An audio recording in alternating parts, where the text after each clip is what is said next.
Guys তোমাদের সকলকে স্বাগত জানাই আমাদের YouTube channel dreams of success সফলতার স্বপ্নে তোমাদের সকলকে স্বাগত জানাই। তো বন্ধুরা, আজকের এই ভিডিওটির মাধ্যমে আমরা আলোচনা করতে চলেছি বেশ কিছু গুরুত্বপূর্ণ জেনারেল নলেজের প্রশ্নোত্তর নিয়ে, যেগুলি তোমাদের আপকামিং ডাব্লিউপি কনস্টেবল তার সাথে কেপি কনস্টেবল 2024 এর জন্য বিশেষভাবে গুরুত্বপূর্ণ।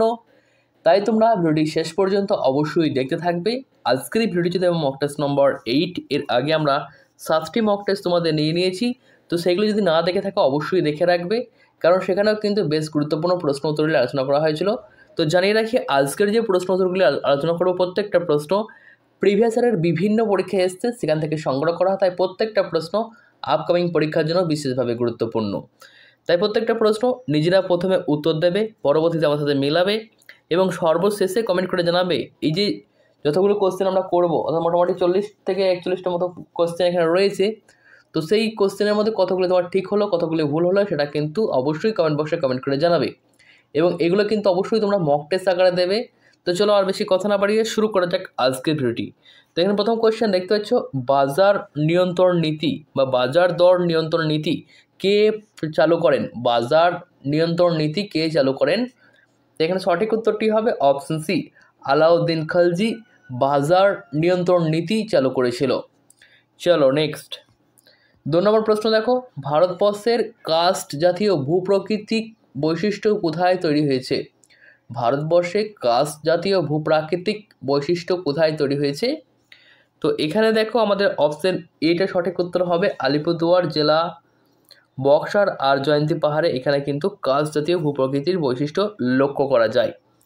চলো নেক্সট 3 নম্বর প্রশ্ন দেখো, ভারতের একমাত্র সক্রিয় আগ্নেয়গিরি হলো কোনটি? ভারতের একমাত্র সক্রিয় আগ্নেয়গিরি হয়েছে কোনটি?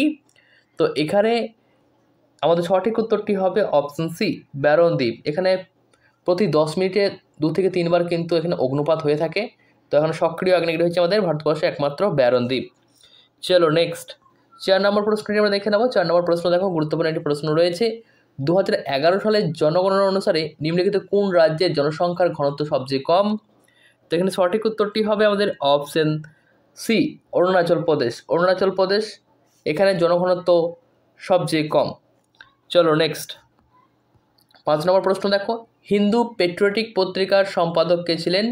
হিন্দু পেট্রিয়টিক পত্রিকার সম্পাদক কে ছিলেন? তো এখানে আমাদের সঠিক উত্তরটি হবে option D, Harishchandra Mukherjee Hindu patriotic পত্রিকার সম্পাদক ছিলেন। গুরুত্বপূর্ণ একটি প্রশ্ন। তো চলো নেক্সট প্রশ্নে যাওয়ার আগে তোমাদেরকে জানিয়ে রাখি, তোমরা যারা কলকাতা পুলিশ কনস্টেবল তার সাথে ডাব্লিউপি কনস্টেবলের জন্য প্রিপারেশন করছো, তারা আমাদের এই পিডিএফ দুটি সংগ্রহ করতে পারো। একটি হচ্ছে আমাদের ডাব্লিউবিএন কেপি স্ক্যানার, যেখানে তোমরা পাচ্ছ ডাব্লিউপি বোর্ড এবং কেপি বোর্ডের 2011 থেকে 2024 পর্যন্ত সমস্ত বছরের প্রশ্ন উত্তরগুলি তোমরা এখানে পেয়ে যাচ্ছ। সে কনস্টেবল পরীক্ষা হোক বা এসআই পরীক্ষা হোক, এই সমস্ত পরীক্ষার কিন্তু প্রশ্ন উত্তর তোমরা কিন্তু পেয়ে যাচ্ছ উইথ এক্সট্রা ডিটেলস, অর্থাৎ প্রতিটা কোশ্চেনে কিছু গুরুত্বপূর্ণ তথ্য দেওয়া হয়েছে, যেগুলো কিন্তু তোমাদের আপকামিং পরীক্ষার জন্য বিশেষভাবে গুরুত্বপূর্ণ। তো এটা তোমরা কিন্তু অবশ্যই সংগ্রহ করতে পারো। মাত্র 80 টাকার বিনিময়ে তোমরা কিন্তু এই পিডিএফটি পেয়ে যাবে। এবং অপরটি হচ্ছে আমাদের পশ্চিমবঙ্গ পুলিশ কনস্টেবলের জন্য একটি প্র্যাকটিস সেট, যেখানে 55টি মডেল সেট দিয়ে আমাদের এই প্র্যাকটিস সেটটি সাজানো হয়েছে।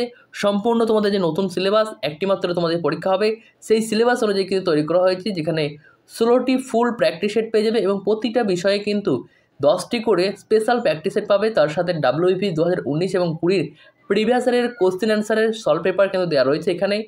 তো এটাও তোমাদের প্রাইস রয়েছে মাত্র 80 টাকা। তো এই দুটো পিডিএফ যারা একসাথে নিতে চাও, তারা এই পিডিএফগুলি তোমরা পাচ্ছ মাত্র 150 টাকায়। তোমরা দুটো পিডিএফ পেয়ে যাবে মাত্র 150 টাকায়। তো যারা নিতে ইচ্ছুক তারা অবশ্যই নিয়ে নেবে। মাত্র 150 টাকার বিনিময়ে তোমরা কিন্তু পিডিএফ দুটি পেয়ে যাচ্ছ। তো এখানে কিন্তু পেজ কিন্তু প্রচুর রয়েছে, মোটামুটি 600-র ওপর পেজ কিন্তু দুটি পিডিএফের মধ্যে রয়েছে। এত কম দামে কোথাও কিছুই পাবে না। তো তোমরা কিন্তু অবশ্যই বাই করে নেবে, ভীষণভাবে হেল্প হবে পরীক্ষায়। কারণ প্রিভিয়াস ইয়ারের কোশ্চেন না দেখলে তুমি কিন্তু সামনে যে পরীক্ষা আসছে সেই পরীক্ষার ধারণা তুমি কিছুই পাবে না। তো এগুলো কিন্তু অবশ্যই তোমাকে ফলো করতে হবে। তার সাথে সাথে কিন্তু প্র্যাকটিস সেট তো মাস্ট করতেই হবে। তো যারা প্রিপারেশন করছো তারা কিন্তু অবশ্যই এই দুটো বাই করে নিয়ে এখন থেকেই প্র্যাকটিস শুরু করে দাও। যখন প্র্যাকটিস শুরু করবে সকল, তখন আমাদের কিন্তু প্র্যাকটিস শেষ হওয়া দরকার, তো তবেই আমরা কিন্তু চাকরি পাবো। তো এখন থেকেই কিন্তু প্র্যাকটিস শুরু করতে হবে। কোথায় খামতে আছে কমতে আছে সেগুলো কিন্তু খুঁজে বার করতে হবে এখন থেকেই। পরীক্ষার আগে তখন কিন্তু সময় থাকে না, কিন্তু এখন থেকে তোমাকে যদি প্র্যাকটিস করো সেক্ষেত্রে তুমি বুঝতে পারবে কোথায় খামতি রয়েছে, সেগুলো কিন্তু অবশ্যই সলভ করতে পারবে। তাই প্র্যাকটিস কিন্তু এখন থেকেই করতে হবে। তো এবার আসা যাক কীভাবে এই পিডিএফ দুটি সংগ্রহ করবে। পিডিএফ দুটি সংগ্রহ করার জন্য তোমরা দুটি পদ্ধতি অবলম্বন করতে পারো। একটি হচ্ছে দেখো লিঙ্ক নিচে দেওয়া রয়েছে ডেসক্রিপশন বক্সে, সেখান থেকে তোমরা বাই করে নিতে পারবে ডাইরেক্ট। অথবা তোমাদের যদি লিঙ্ক থেকে বাই করতে প্রবলেম হয় সেক্ষেত্রে আমাদের এই যে নম্বরটি দেখতে পাচ্ছ 9144697664, এই নম্বরে কন্ট্যাক্ট করে তোমরা কিন্তু অবশ্যই পিডিএফ দুটি বাই করতে পারবে। তো এইখানে কিন্তু অবশ্যই হোয়াটসঅ্যাপ করবে, কল করার প্রয়োজন নেই। কল করলে কিন্তু সবসময় রিসিভ করতে পারা যায় না, তথাপি তোমরা কিন্তু হোয়াটসঅ্যাপ করে দেবে, হোয়াটসঅ্যাপে তোমাদের রিপ্লাই করে দেওয়া হবে, টেনশন নেওয়ার কিছু নেই। এবং পিডিএফ কিন্তু তোমরা সাথে সাথে পেয়ে যাবে, পেমেন্ট করার সাথে সাথেই তোমরা কিন্তু পিডিএফ পেয়ে যাবে। তো চলো এবার আমরা পরবর্তী প্রশ্নটি দেখে নেব। তো পরবর্তী প্রশ্ন এখানে তোমরা দেখতে পাচ্ছ, ভারতের কোন গভর্নর জেনারেল ভারতের দ্রুত রেলপথ নির্মাণ পক্ষে ছিলেন? ভারতের দ্রুত রেলপথ নির্মাণের পক্ষে ছিলেন আমরা জানি লর্ড ডালহৌসি আমাদের ভারতের রেলপথের জনক, বা তিনি প্রথম ভারতের রেল চলাচল শুরু করিয়েছিলেন, তার সময়কালে হয়েছিল। তো বোম্বে থেকে থানে পর্যন্ত প্রথম যে রেল সেটা কিন্তু চলেছিল, সেটি কত সালে অবশ্যই কমেন্ট বক্সে কমেন্ট করে জানাবে। আগে তোমাদের করানো রয়েছে, তো অবশ্যই কমেন্ট করতে কোনো প্রবলেম হবে না, সকলে কিন্তু এই অ্যান্সারটা চাই। চলো নেক্সট 7 নম্বর প্রশ্ন দেখো, কলকাতার স্থানীয় স্বায়ত্তশাসন ব্যবস্থাকে কী নামে পরিচিত? বা কলকাতার যে স্থায়ী একটা স্থানীয় স্বায়ত্তশাসন রয়েছে সেটা কী নামে পরিচিত? তো এখানে দেখো আমাদের অপশন এটার সঠিক উত্তর হবে কলকাতা মিউনিসিপ্যাল কর্পোরেশন বা কেএমসি নামে পরিচিত, কেএমসি নামে পরিচিত। চলো নেক্সট 8 নম্বর প্রশ্ন দেখো, কোনো অর্থ বিল কার সম্মতি ব্যতীত সংসদে উপস্থাপন করা যায় না? অর্থ বিল কার সাক্ষ্য ছাড়া সংসদে উপস্থাপন করা যায় না? ভীষণ গুরুত্বপূর্ণ একটি প্রশ্ন, বারংবার পরীক্ষায় আসে, আবারও কিন্তু আসার সম্ভাবনা রয়েছে। তো এখানে সঠিক উত্তরটি হবে আমাদের রাষ্ট্রপতি। ভারতের রাষ্ট্রপতির সাক্ষ্য ছাড়া অর্থ বিল সংসদে উপস্থাপন করা যায় না। তো অর্থ বিলটা কোথায় উপস্থাপন করা হয় সেটা কিন্তু কমেন্ট বক্সে কমেন্ট করে জানাবে। লোকসভা না বিধানসভা কোথায় করা যায় সেটা কিন্তু অবশ্যই কমেন্ট বক্সে কমেন্ট করে জানাবে। চলো নেক্সট 9 নম্বর প্রশ্ন দেখো, দুটি সংসদীয় অধিবেশনের মধ্যে সর্বাধিক কত অবকাশ দেওয়া যায় বা কত গ্যাপ দেওয়া যেতে পারে?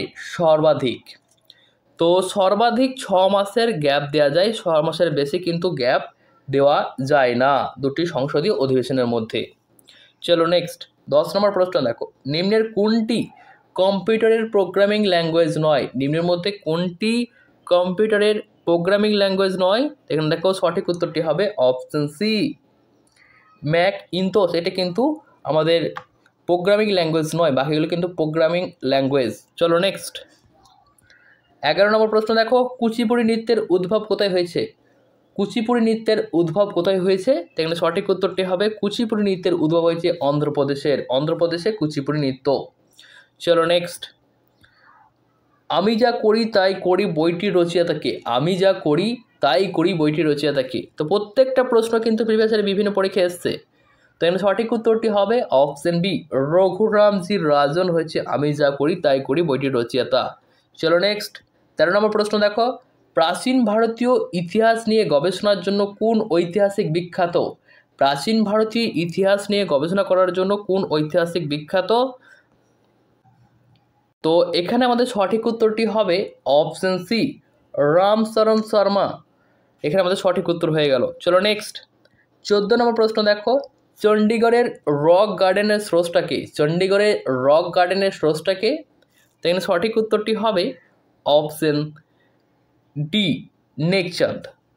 চলো নেক্সট, কোন ক্ষেত্রে মুদ্রার অবমূল্যায়ন হলে আরও সুবিধা হবে? কোন ক্ষেত্রে মুদ্রার অবমূল্যায়ন হলে আরও সুবিধা হবে? তো এখানে আমাদের সঠিক উত্তরটি হবে অপশন বি, রপ্তানির দাম আমদানিকারকদের কাছে সস্তা হলে। চলো নেক্সট 16 নম্বর প্রশ্ন দেখো, ভারতের বৃহত্তম কৃষি খামার কোথায় অবস্থিত? তো ভারতের বৃহত্তম কৃষি খামার অবস্থিত সুরতগড়ে, তো option C is the right answer, এটি রাজস্থানে অবস্থিত। চলো নেক্সট 17 নম্বর প্রশ্ন দেখো, ভারতের প্রথম মেট্রো রেল কলকাতায় কবে চালু হয়? ভারতের প্রথম মেট্রো রেল হচ্ছে আমাদের কলকাতা মেট্রো। তো এটি চালু হয় কত সালে? তো এটি হচ্ছে 24শে অক্টোবর 1984 সাল থেকে ভারতের প্রথম মেট্রো রেল কলকাতা মেট্রো সেটা কিন্তু চালু হয়। চলো নেক্সট 18 নম্বর প্রশ্ন দেখো, রাঙ্গাস্বামী কাপ নিম্নলিখিত কিসের সাথে যুক্ত? রাঙ্গাস্বামী কাপটি কিসের সাথে যুক্ত?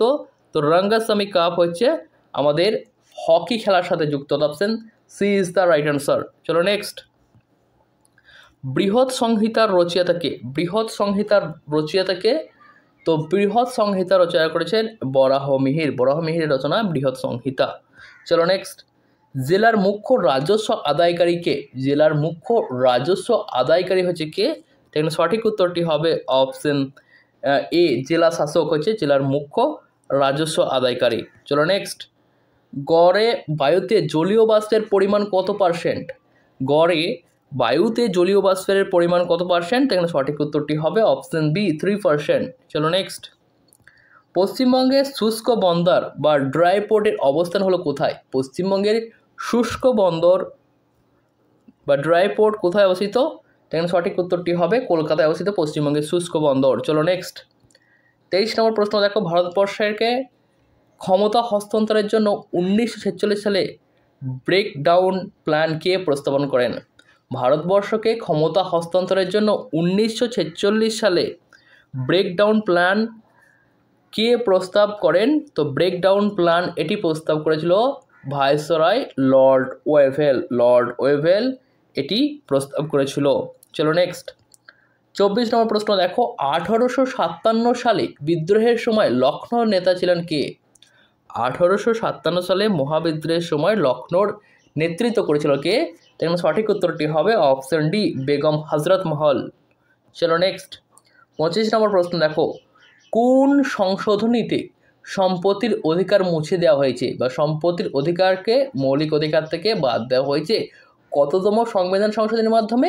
এখানে সঠিক উত্তরটি হবে আমাদের অপশন বি, 44তম সংশোধনীর মাধ্যমে 1978 সালে সম্পত্তির অধিকারকে যে মৌলিক অধিকার ছিল সেই মৌলিক অধিকারের তালিকা থেকে বাদ দেওয়া হয়েছে এবং এটি একটি বর্তমানে আইনি অধিকার যেটা 300A নং ধারাতে উল্লেখ রয়েছে বর্তমানে। চলো নেক্সট, 26 নম্বর প্রশ্ন দেখো, পশ্চিমবঙ্গের উত্তরবাহী নদীগুলো কোনগুলি?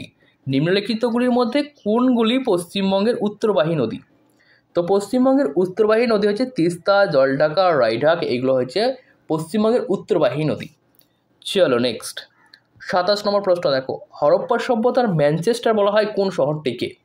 তো এটা তোমাদের হোমওয়ার্ক ছিল, তোমরা সকলেই দেখলাম উত্তর করেছো, খুব ভালো লাগলো। তাই সঠিক উত্তরটি হবে অপশন ডি, লোথালকে বলা হয় হরপ্পা সভ্যতার ম্যানচেস্টার।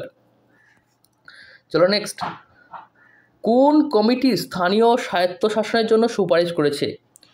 কোন কমিটি স্থানীয় স্বায়ত্তশাসনের জন্য সুপারিশ করেছে? তো এখানে সঠিক উত্তরটি হবে অপশন সি, বলবন্ত রায় মেহতা কমিটি স্থানীয় স্বায়ত্তশাসনের জন্য সুপারিশ করেছে। তো চলো এবার দেখো কোঠারি কমিশন। কোঠারি কমিশন এটি একটি ভারতীয় শিক্ষা খাতে সংশোধন করার জন্য ভারত সরকার নিযুক্ত করেছিল কোঠারি কমিশনকে। এটি 14 জুলাই 1964 সালে গঠিত হয়েছিল কোঠারি কমিশন। এটা কিন্তু পরীক্ষায় আসে। তার সাথে সরকারিও কমিশন, এটি কিন্তু দেখো 1983 সালে ভারতের কেন্দ্রীয় সরকার দ্বারা প্রতিষ্ঠিত হয়েছিল। এটি ছিল বিভিন্ন পোর্টফোলিওতে কেন্দ্র রাজ্য সম্পর্কে পরীক্ষা করা এবং ভারতের সংবিধান কাঠামোর মধ্যে পরিবর্তন এর পরামর্শ দেওয়া হয়েছে সরকারিয়া কমিশনের প্রধান কাজ ছিল। তো এইগুলো কিন্তু একটু মনে রেখো। চলো নেক্সট, 29 নম্বর প্রশ্ন দেখো, 320 খ্রিস্টাব্দে গুপ্তাব্দের সূচনা করেন কে? গুপ্তাব্দের সূচনা করেছিল কে? তো 320 খ্রিস্টাব্দে গুপ্তাব্দের সূচনা করেছিল কে? এখানে সঠিক উত্তরটি হবে অপশন বি, প্রথম চন্দ্রগুপ্ত গুপ্তাব্দের সূচনা করেন। চলো নেক্সট, নিচের কোনটি কম্পিউটার সাপেক্ষে একটি ইনপুট ডিভাইস নয়? কম্পিউটার সাপেক্ষে একটি ইনপুট ডিভাইস নয়, নিচের কোনটি? এখানে সঠিক উত্তরটি হবে অপশন বি, প্রিন্টার একটি ইনপুট ডিভাইস নয়। বাকি দেখো আমাদের বাকিগুলো scanner input device, keyboard input device, mouse input device. তো এখানে তোমরা সবসময় খেয়াল রাখবে শেষে কিন্তু নয় দেওয়া থাকে।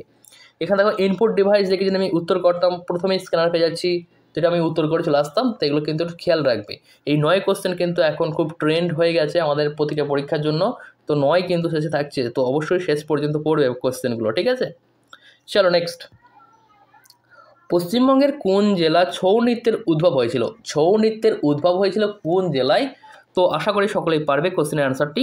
তাই সঠিক উত্তরটি হবে আমাদের অপশান ডি, পুরুলিয়া। চলো নেক্সট, গায়িকা লতা মঙ্গেশকর যিনি সম্প্রতি মারা গিয়েছেন, কোন সালে তিনি ভারতরত্ন পুরস্কার পেয়েছিলেন?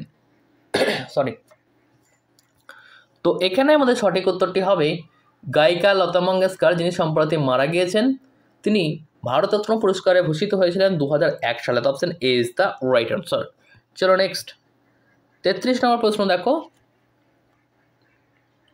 আর্গুমেন্টিভ India writing on Indian history culture and identity বইটির রচয়িতা কে? Argumentative India writing on Indian history culture and identity বইটির রচয়িতাকে? তো বিখ্যাত একটি বই, এই বইটি রচনা করেছেন আমাদের Amartya Sen. Option C is the right answer. পরীক্ষায় বারবার আসা একটা প্রশ্ন এবং আবারও কিন্তু আসতে পারে, খুবই গুরুত্বপূর্ণ একটি প্রশ্ন ছিল, তো এটা কিন্তু নোট করবে। চলো নেক্সট, 34 নম্বর প্রশ্ন দেখো, সাইলেন্ট স্প্রিং লিখেছেন কে? সাইলেন্ট স্প্রিং এটি লিখেছেন কে?